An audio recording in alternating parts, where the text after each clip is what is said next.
तर पुणे जिल्ह्यामध्ये काँग्रेसला दुसरा एक मोठा धक्का बसलेला आहे। भोरचे माजी आमदार संग्राम थोपटेंनी भाजपमध्ये प्रवेश केलाय। भाजपा प्रदेशाध्यक्ष चंद्रशेखर बावनकुळे, रवींद्र चव्हाण आणि राधाकृष्ण विखे पाटील यांच्या उपस्थितीमध्ये थोपटेंनी भाजपचा झेंडा हाती घेतला। याआधी कसब्याचे काँग्रेसचे माजी आमदार रवींद्र धंगेकर यांनी सुद्धा शिवसेनेमध्ये प्रवेश केलाय। त्यामुळे पुणे जिल्ह्यामध्ये हा काँग्रेसला दुसरा एक मोठा धक्का मानला जातोय। काँग्रेस नेते आणि पुणे जिल्ह्यातल्या भोर विधानसभेचे माजी आमदार संग्राम थोपटे यांनी भाजपात प्रवेश केला। भाजप प्रदेशाध्यक्ष चंद्रशेखर बावनकुळे, रवींद्र चव्हाण आणि राधाकृष्ण विखे पाटलांच्या उपस्थितीत थोपटेंचा पक्षप्रवेश पार पडला। मुंबईतल्या भाजप कार्यालयात पार पडलेल्या या कार्यक्रमावेळी थोपटेंचे कार्यकर्तेही उपस्थित होते।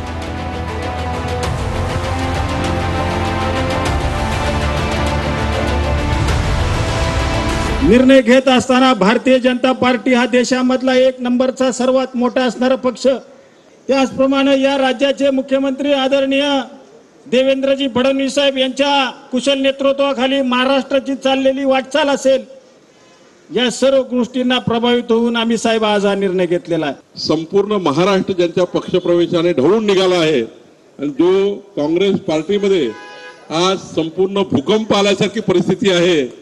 संग्राम जिंकला आणि नक्की तो भाजपमध्ये येणार आहे। संग्राम थोपटे हे भोर विधानसभेतून 3 वेळा आमदार राहिले आहेत। संग्राम थोपटे यांचे वडील अनंतराव थोपटे हे भोर विधानसभा मतदारसंघाचे 6 वेळा आमदार होते। अनंतराव थोपटे 14 वर्ष मंत्री होते, ज्यात त्यांनी विविध खात्यांचं कामकाज सांभाळलं होतं। संग्राम थोपटे यांच्या राजगड सहकारी कारखान्याचं कर्ज सरकारनं स्थगित केलं होतं। त्यामुळे थोपटेंनी भाजपात प्रवेश केल्याची चर्चा भोर विधानसभेत आहे। थोपटेंनी काही दिवसांपूर्वी याची पुष्टी केली होती।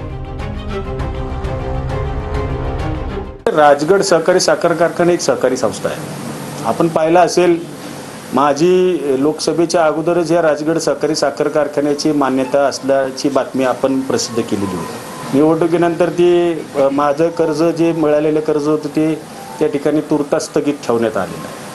माझं कर्ज रद्द केलेलं नाही, तुर्तास स्थगित आहे। त्यामुळं तिथे एक निश्चित अडचण आहेच।